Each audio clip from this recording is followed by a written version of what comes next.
The State Department confirms the second journalist executed by Islamic militants was not killed immediately after the first journalist was executed. I'm Miranda, and this story tops your Newsmax Now update. ISIS released video yesterday showing the beheading of Steven Sotloff, seen here yesterday. A State Department spokesperson says she can't confirm when or where the video was taken. The Intelligence Community is analyzing the video to learn as much as we can about what happened, where it happened, when it happened, and who was involved. We've already determined that the videos were not shot at the same time. Meanwhile, President Obama commented on Sotloff's murder today, promising justice for those brutal attacks.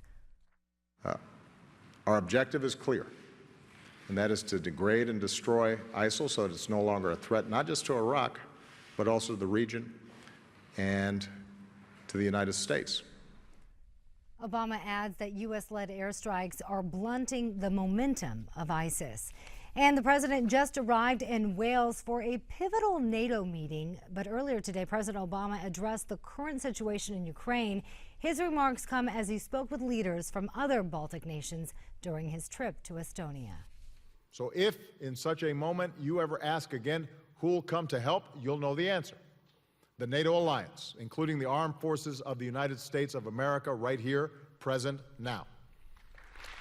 Meanwhile, in Syria, an Islamic militant group flies its flag near the Israeli border today. The group took control of the Golan Heights region as it continues to fight the Syrian army. This raises Israeli concerns that it could become a target for future attacks. The al-Qaeda-linked militants in Syria continue to hold 45 UN peacekeepers as hostages. Israel is bolstering its military in that area as a result. Bernie Madoff's last surviving son lost his battle with cancer today. A lawyer for the convicted Ponzi schemer says Madoff's son passed away in a New York City hospital surrounded by family. He was 48 years old. He and his brother, Mark, worked on the legitimate trading side of their father's firm.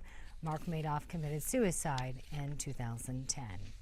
Halliburton, one of the companies involved in that 2010 Gulf oil spill, will pay more than $1 billion as part of a settlement. 4 years after the disaster, BP and Halliburton continue to dispute over who's responsible for that oil rig explosion. That disaster killed 11 workers and dumped millions of gallons of crude oil into the Gulf of Mexico. BP paid $28 million in claims and could pay more. That was your latest Newsmax Now update. Back to Steve Malzberg.